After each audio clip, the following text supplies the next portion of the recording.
Mason Voss era el hombre más temido de Chicago, pero ningún rival lo conmovió como lo hicieron cuatro niñas con una sola petición susurrada. Rosa Vargas había estado criando a sus hijas sola, con dignidad y en silencio. Pero fueron las niñas quienes vieron lo que ella se negaba a admitir. ¿Qué hace que un hombre de sangre fría acepte sentarse en una mesa que nunca fue suya? ¿Y por qué regresó al día siguiente? Algunos hombres solo encuentran lo que perdieron en los ojos de quienes nunca tuvieron nada. Si esta historia te llegó al corazón, dale al botón de me gusta, suscríbete para no perderte ninguna historia y déjanos un comentario diciéndonos desde qué parte del mundo nos escuchas. Mason Voss no bebía café. Eso era lo primero que la gente notaba cuando lo observaba.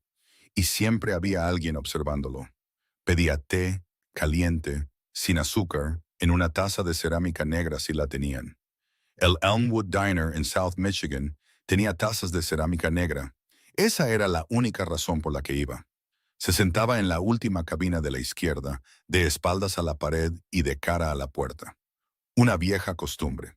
La multitud de la tarde se había reducido a un puñado de clientes habituales. Un hombre jubilado con un periódico, dos mujeres compartiendo un pastel en la barra, un adolescente haciendo los deberes cerca de la ventana. Ninguno de ellos sabía quién era él. Esa era la otra razón por la que iba. La mujer que le trajo el té se movía con eficacia, sin pasos en falso, sin conversaciones triviales.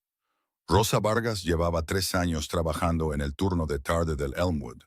Tenía 34 años, el pelo oscuro y esa clase de calma que no provenía de la paz, sino de la práctica.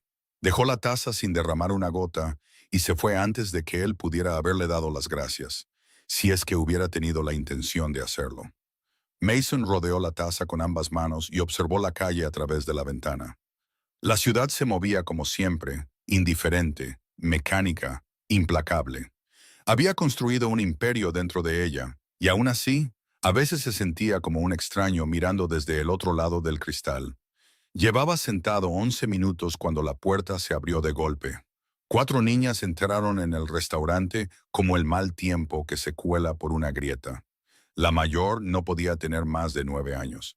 Tenía el pelo oscuro de su madre y una mochila que era un poco grande para su cuerpo. Sostuvo la puerta para las otras tres con una paciencia ensayada, una que no correspondía a una niña de su edad. La segunda niña, de unos 7 años, ya estaba hablando antes de entrar del todo. La tercera, de 5 o 6, fue directa a un taburete de la barra y lo hizo girar una vez antes de contenerse. La más pequeña, de 4 años como mucho, se detuvo en seco al ver a Mason. Lo miró fijamente como los niños pequeños miran las cosas que aún no han clasificado, de forma directa, sin defensas, sin los filtros sociales que todos aprendemos con el tiempo. Rosa apareció en la puerta de la cocina, secándose las manos en el delantal. Mochilas al suelo, deberes fuera, lo digo en serio. Las niñas obedecieron con la dócil sumisión de quienes ya habían oído la orden antes y la respetaban sin resentimiento. La pequeña seguía sin moverse. Seguía mirando a Mason. Sophie, dijo Rosa al instante, en voz baja y serena. Sophie parpadeó, pero no fue hacia su madre.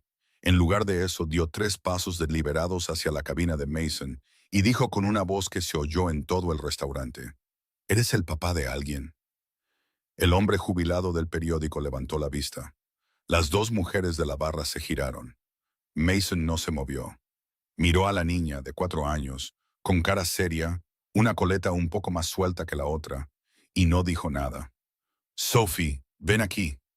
La voz de Rosa era tranquila, pero apretaba el delantal con más fuerza en sus manos. La niña mayor ya se estaba moviendo. Cruzó el restaurante a pasos rápidos. Se agachó para tomar a Sophie de la mano, se enderezó y cruzó la mirada con Mason brevemente. No con una disculpa, solo con la clara evaluación de alguien que está decidiendo algo. Lo siento, dijo ella. Fue simple y directo, y no le dio más vueltas. Mason asintió una sola vez. Pensó que ahí terminaba todo. 20 minutos después, Rosa estaba en la cocina y las otras dos niñas tenían sus deberes extendidos en una cabina cerca de la ventana. Sophie se había subido al lado de la niña de 7 años y dibujaba algo con un lápiz de cera corto.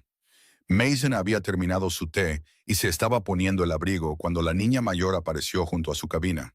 No había hecho ni un ruido al cruzar el suelo. Se mantuvo erguida, con la mochila todavía puesta, y lo miró con la compostura medida de alguien que ha ensayado algo y ha decidido no usar la versión ensayada. «Me llamo Lily», dijo. «Tengo 9 años. Mañana en nuestra escuela hay un almuerzo de agradecimiento a los padres. Llevas a tu papá y hacen un evento». Una breve pausa. «Nosotras no tenemos uno. No hemos tenido uno en 2 años. Mi mamá no sabe que te estoy pidiendo esto». Mason la miró. No dijo nada. «Sé que no nos conoces», continuó Lily, con voz firme. «Pero Sophie no para de preguntar por qué otros niños tienen papás y nosotras no. Y mañana va a ser...» Se detuvo. Se reorganizó. «No te pido que seas amable. Te pido que te sientes en una mesa durante 45 minutos para que mis hermanas piensen que alguien vino». El restaurante estaba en silencio. La luz de la tarde se había vuelto pálida a través de las ventanas. Mason estudió a la niña que tenía delante. La forma cuidadosa en que se mantenía, el esfuerzo que le costaba no perder la compostura, la manera específica en que había dicho «mis hermanas» y no «yo». Metió la mano en su abrigo, dejó un billete de 20 en la mesa junto a la taza vacía y se puso de pie. «¿A qué hora?», dijo él. Lily parpadeó una vez. «A las 11:30, en la primaria Martin Luther King, Salón 14». Él se abrochó el abrigo y caminó hacia la puerta. No dijo que sí, no dijo que no, no dijo nada más, pero se detuvo en la barra al salir y le dijo a Rosa, sin mirarla, que el té había estado bueno. Ella lo vio marcharse con la quietud particular de una mujer que ha aprendido a no hacer preguntas cuyas respuestas no quiere oír. Afuera, Mason Voss regresó a la ciudad que le temía, llevando el nombre de una escuela y un número de salón que no había pedido, y sin estar del todo seguro de por qué no se había marchado 11 minutos antes. Se dijo a sí mismo que simplemente estaba completando una transacción. La niña había hecho una petición clara y específica. Él tenía tiempo. No había nada emocional en ello. Era logística. Mason llegó a la primaria Martin Luther King a las 11:22. Llevaba el traje negro sin corbata, la camisa blanca abierta en el cuello. Había considerado usar algo menos llamativo, pero decidió que lo que tenía era lo que tenía. La secretaria de la escuela levantó la vista cuando entró por la puerta principal. Le dio el nombre de Lily y dijo que estaba allí para el almuerzo de agradecimiento a los padres.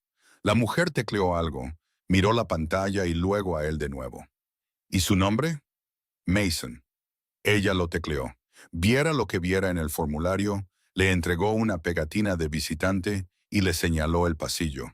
El Salón 14 había sido transformado con el optimismo específico de la decoración de una escuela primaria. Cadenas de papel, cupones dibujados a mano con la etiqueta «Premio al mejor papá». Una pancarta que decía «Amamos a nuestros papás», con letras que no estaban del todo rectas. Había 12 mesas preparadas con 4 sillas cada una. En la mayoría de ellas, un hombre se sentaba frente a un niño con la cómoda facilidad de una relación que no necesitaba ser navegada. Mason se quedó en la puerta un momento. Entonces Sophie lo vio. Se levantó de su silla a una velocidad que parecía físicamente improbable para una niña de 4 años. Cruzó la sala en una carrera irregular y se aferró a su pierna con ambos brazos antes de que él hubiera entrado por completo. Él la miró. Ella lo miró a él con una expresión de completa satisfacción, como si un asunto administrativo grande y urgente acabara de resolverse. Chloe y Mia, él aprendería sus nombres en los siguientes 8 minutos, se giraron desde la mesa. Mia, la de 6 años, se quedó quieta con la sorpresa particular de una niña que no había creído del todo que algo fuera posible hasta que lo fue. Chloe, que tenía 7 años, entrecerró los ojos con un escepticismo que le recordó vagamente a sí mismo. «¿De verdad viniste?», dijo Chloe. «Estoy aquí», dijo Mason. Era lo máximo que pensaba ofrecer como explicación. Lily se levantó y le acercó la silla de enfrente sin ceremonias. Fue el gesto de hospitalidad más pequeño que le habían ofrecido en años. Se sentó.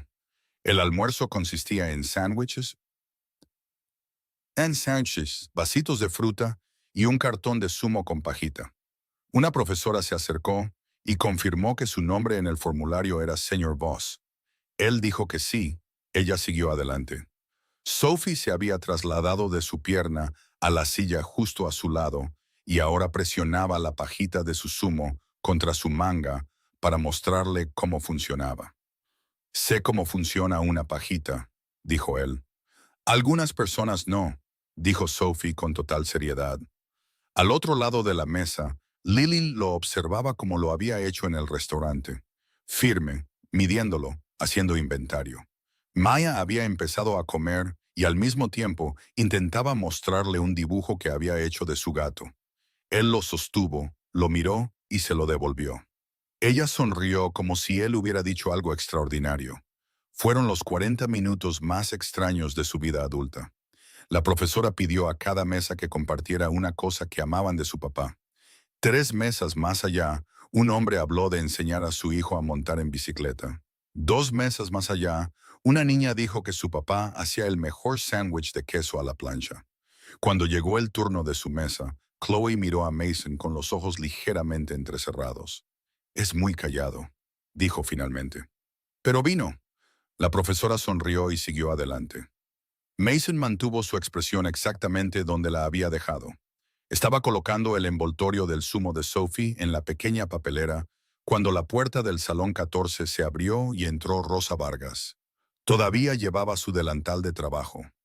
Alguien la había llamado, claramente. Se detuvo en la puerta como lo hace la gente cuando lo que ve no coincide con la categoría para la que se preparó. Sus ojos se movieron de sus hijas, vivas, bien, encantadas, al hombre sentado en su mesa. Mason se levantó lentamente. La sala continuó con su suave murmullo a su alrededor. La profesora no se había dado cuenta. Los otros padres estaban ocupados. Solo Lily observaba a su madre con una expresión que era 3 partes de culpa y una de esperanza. Rosa caminó hacia la mesa con el paso controlado de una mujer que había aprendido a no mostrar lo que sentía hasta que decidía qué hacer al respecto. Se detuvo a un par de pasos de Mason y lo miró directamente, como no lo había hecho ni una vez en 3 años de traerle el té. «¿Quién eres?», dijo. Su voz era baja, serena y completamente sin artificios. «Alguien que tenía tiempo», dijo Mason. No era una respuesta real. Ambos lo sabían. Rosa se volvió hacia sus hijas, las observó a las 4. Los dibujos, los zumos y las pulseras de cadenas de papel que Mia ya había hecho. Se volvió hacia Mason. «Sal conmigo». No era una pregunta. El pasillo fuera del Salón 14 olía a polvo de tiza, cera para el suelo y algo que podrían haber sido los restos de un pastel de cumpleaños de otra clase. Era el pasillo más ordinario por el que Mason había caminado en años. Rosa se cruzó de brazos y lo miró. «Mi hija llamó al teléfono del restaurante desde la escuela. Uno de los otros padres reconoció tu nombre y le dijo quién eras. Tienes 7 años». Una pausa. Chloe tenía miedo. Mason no dijo nada. «Deberías saberlo», dijo Rosa, no como una acusación, como un hecho. Él la miró. Ella le sostuvo la mirada sin pestañear, y él notó la cualidad específica de su firmeza, la forma en que no le exigía nada, solo le entregaba información que creía que él merecía. «Lily me lo pidió», dijo él. «Lo sé». La mandíbula de Rosa se tensó casi imperceptiblemente. «Me lo dijo hace un momento. Tiene 9 años y le pidió a un extraño que...». Se detuvo, respiró hondo. «No estoy enfadada contigo. Quiero dejar eso claro. Lo que pasó ahí dentro fue que mis hijas estaban felices. Y eso no es poca cosa». Su voz se quebró ligeramente en la última palabra, lo cual no reconoció. «Pero necesito entender qué esperas de esto». «Nada», dijo Mason. «Ella lo estudió. Los hombres como tú no hacen cosas por nada. No sabes qué clase de hombre soy». «Sé exactamente qué clase de hombre eres». Lo dijo sin acaloramiento, sin miedo, sin ninguna invitación a discutir, Solo un hecho que había sostenido desde el momento en que alguien dijo su nombre. Llevo 3 años trayéndote el té y sé que no eres un hombre que se sienta en los rincones de los restaurantes porque disfruta del ambiente. Mason miró la pared de bloques de hormigón pintados y luego de nuevo a ella. Mi hija habría cumplido 5 años este año. Rosa se quedó muy quieta. No sobrevivió más de 3 días. Su voz se mantuvo nivelada, las palabras llegando con la precisión controlada de algo que había estado contenido durante mucho tiempo. No hablo de ello. No estoy hablando de ello ahora. Te estoy dando la respuesta a tu pregunta. Rosa descruzó los brazos lentamente. La hostilidad, que nunca fue fuerte para empezar, se había transformado en algo más silencioso. Lo siento, dijo ella. No lo sientas. Fue hace mucho tiempo. Se quedaron en el pasillo ordinario por un momento. Dos personas que accidentalmente se habían dicho algo verdadero. No puedo tenerte cerca de mis hijas, dijo Rosa. La suavidad de su voz lo hizo más difícil de oír, no más fácil. No con quién eres. Tengo que protegerlas. Sé que esto, que hoy fue, se detuvo de nuevo. Él la vio buscar la palabra correcta y no encontrarla del todo. Fue amable, dijo finalmente. Seas lo que seas, lo de hoy fue amable. Él asintió una vez. Ella volvió al salón 14. Él se quedó en el pasillo un momento más, escuchando el sonido de la voz de su hija, preguntando si era el papá de alguien. Excepto que no era la voz de su hija.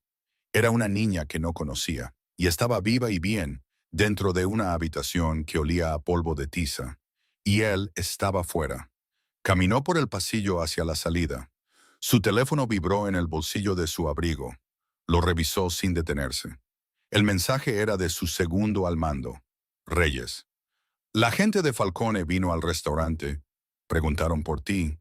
La camarera estaba allí.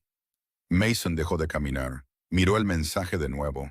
Luego la puerta por la que había entrado y la habitación detrás de ella. Guardó el teléfono y siguió caminando, pero más despacio ahora. La ecuación había cambiado.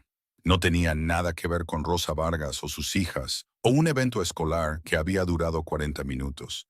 Tenía que ver con el hecho de que la gente de Falcone ahora tenía un nombre, una ubicación y una cara cerca de la cual lo habían visto. Abrió la puerta principal de la escuela y se quedó en la acera bajo la luz gris de la tarde.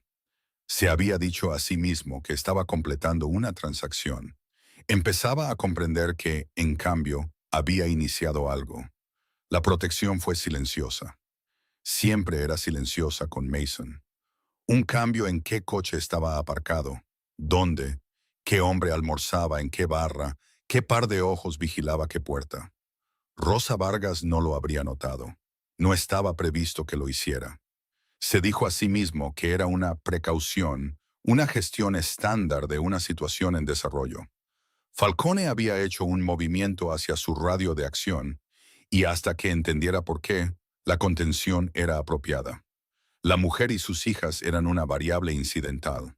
Estaba gestionando la exposición. Creyó esto durante aproximadamente 2 días. Al tercer día, Rosa le dejó el té y dijo sin mirarlo: el hombre del coche gris lleva 48 horas aparcado al otro lado de la calle. Se movió una vez. No es uno de los tuyos.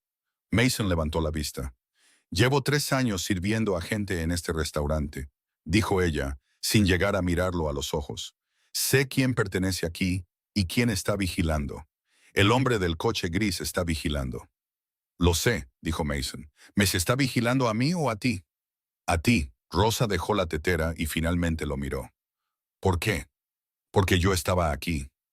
Ella asimiló eso con la quietud que él había llegado a esperar de ella. Luego recogió la tetera y dijo: deberías tomar un té mejor. Esta marca no merece tu tiempo. Y volvió a la barra sin esperar respuesta. Él la vio irse. Esa noche, 2 de sus hombres confirmaron las matrículas del coche gris y volvieron en menos de una hora. El coche estaba registrado a nombre de una sociedad instrumental con 3 capas entre ALA y la operación de Falcone. No era una coincidencia y no era una advertencia. Era investigación. Falcone quería saber qué valoraba Mason Voss. El cálculo era simple y frío. Si Falcone creía que Mason tenía una conexión personal con la mujer y sus hijas, se convertían en una palanca.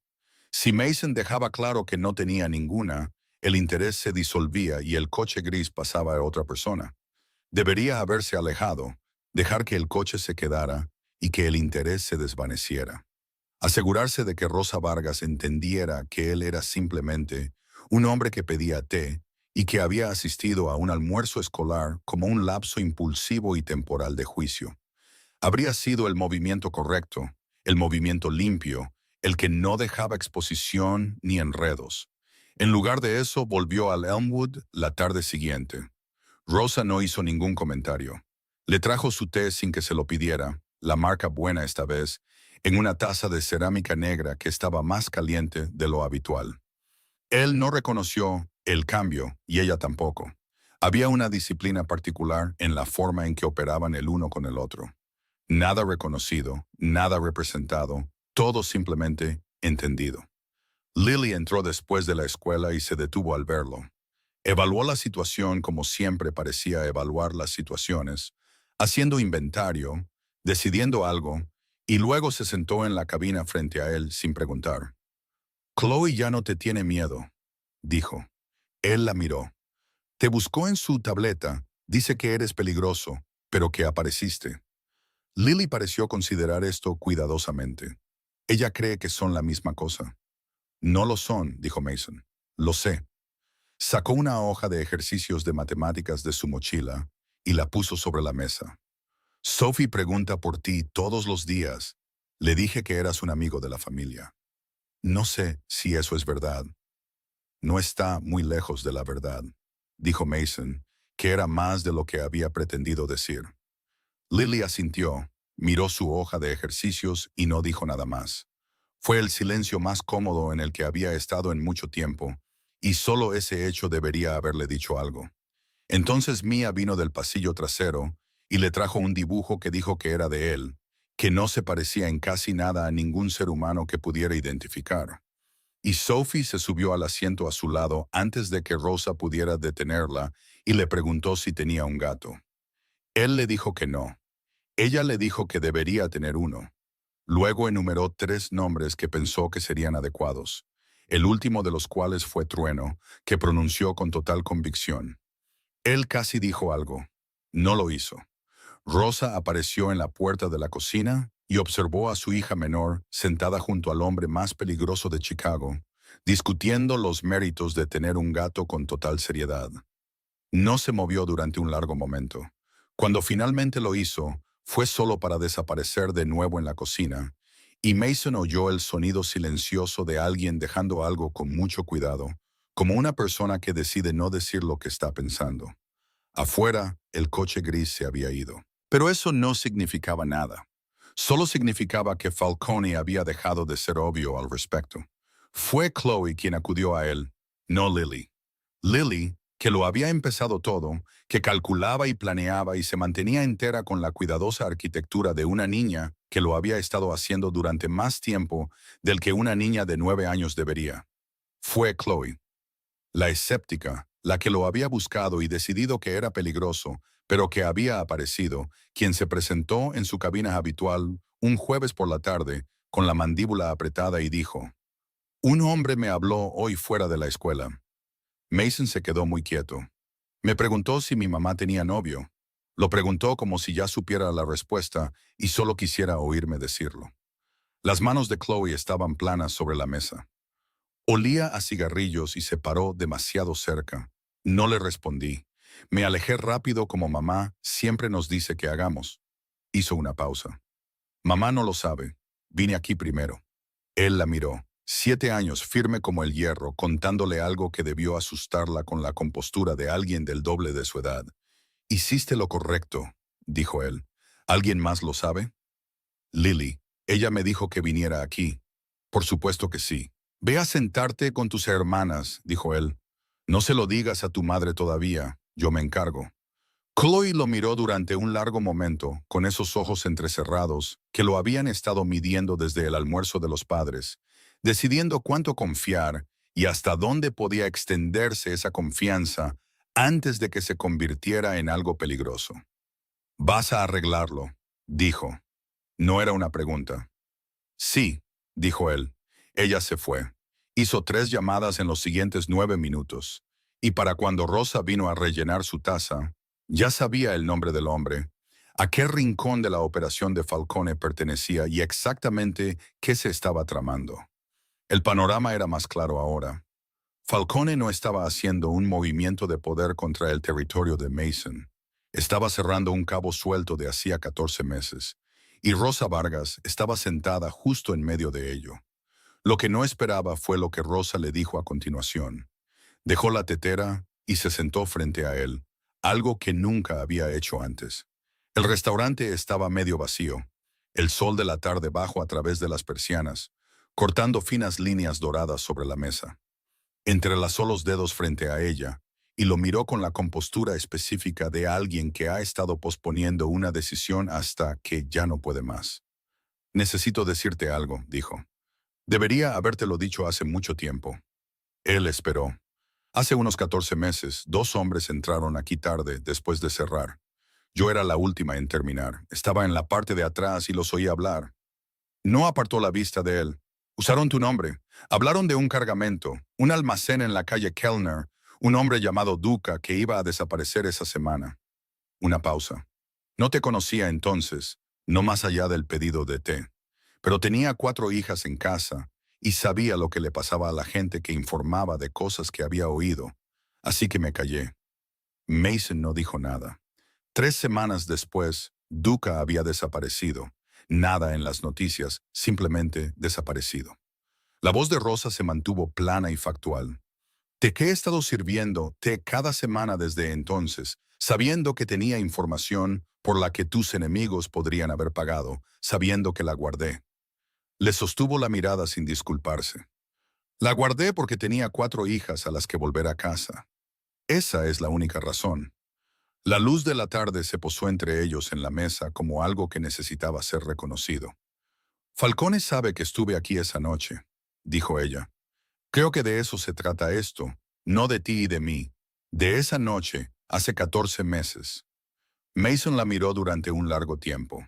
En 12 años de dirigir una organización basada en la gestión precisa de la información, la lealtad y la exposición, no se había encontrado ni una sola vez con un civil que hubiera guardado algo así en silencio, sin usarlo como palanca, sin pedir protección, sin sugerir ni una sola vez que podría valer algo para la persona adecuada.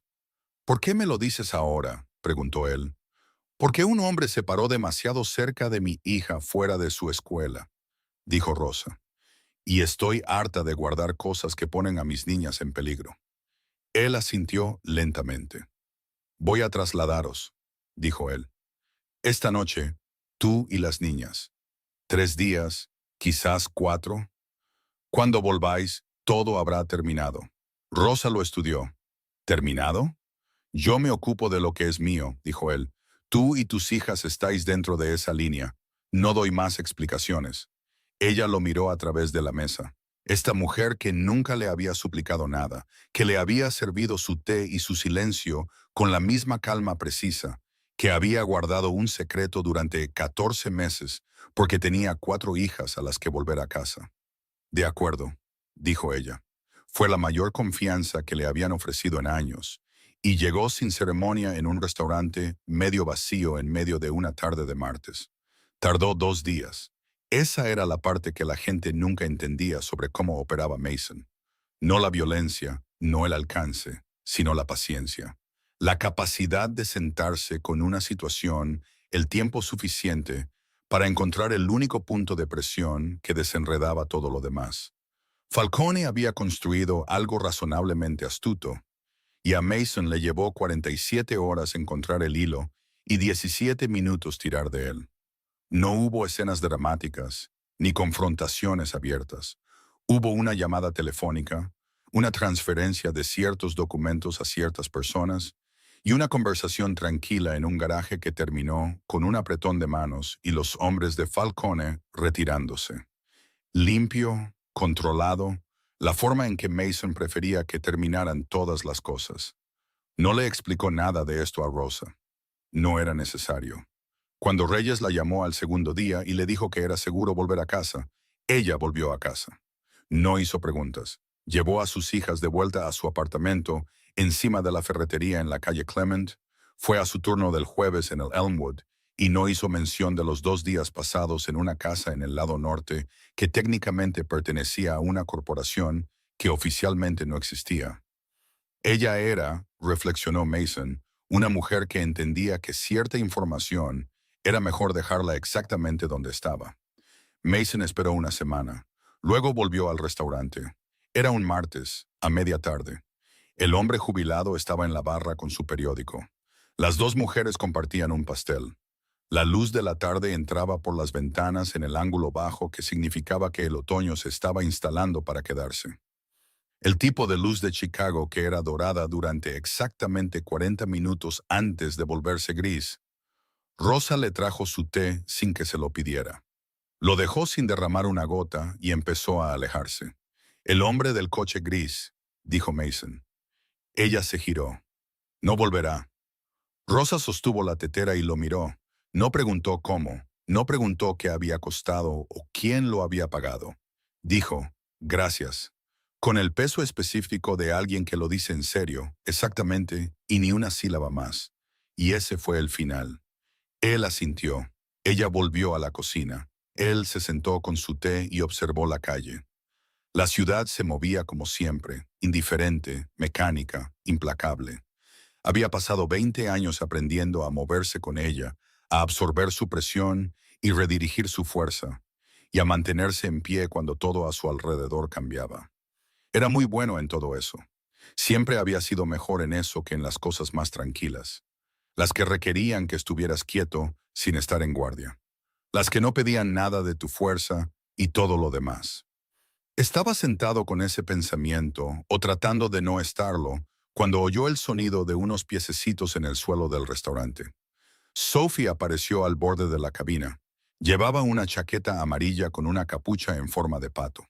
Tenía su caja de lápices de cera bajo un brazo. Lo miró con la misma seriedad indivisa con la que lo había mirado el primer día, de pie en medio de este mismo restaurante, preguntando si era el papá de alguien. Se subió al asiento frente a él sin preguntar y puso sus lápices de cera sobre la mesa. No dijo nada de inmediato. Sacó un lápiz de cera marrón y comenzó a dibujar algo en el mantel individual de papel. Mason la vio dibujar con los trazos cuidadosos y deliberados de una niña que se toma en serio lo que hace. Estaba dibujando una mesa, 4 figuras pequeñas en un lado, muy juntas, una figura más grande sentada frente a ellas, separada. Él lo miró durante un largo momento. No es así, dijo él. Sophie lo miró el dibujo, cogió el lápiz de cera y dibujó una línea recta que conectaba la figura grande con las 4 pequeñas. Ahora sí, dijo ella. Él miró ese dibujo, la línea cuidadosa, las 4 figuras pequeñas, la grande, la línea que ella había dibujado para cerrar la distancia, y sintió que algo cambiaba en el lugar específico dentro de él, donde había puesto todo lo que todavía dolía. El lugar que había estado gestionando y monitoreando y manteniendo a la temperatura precisa durante 5 años. El lugar del que nunca hablaba y al que nunca miraba directamente, y al que nunca dejaba que nadie se acercara lo suficiente como para verlo. No dijo nada. No había nada que decir. Desde la cocina, la voz de Rosa llegó a través del pasaplatos, sin prisa y serena. Sophie, déjale tomar su té en paz. Está bien, dijo Mason. Un silencio desde la cocina, luego el sonido suave de algo siendo colocado delicadamente sobre una encimera, y nada más después de eso. Sophie terminó su dibujo y lo miró con la satisfacción de alguien que ha completado algo importante. Luego miró a Mason con la certeza directa y sin complicaciones de una niña de 4 años que ha decidido algo y no ve razón para guardárselo. Puedes sentarte con nosotras siempre, dijo ella. Si quieres. Él la miró. La capucha de pato se había caído ligeramente de lado.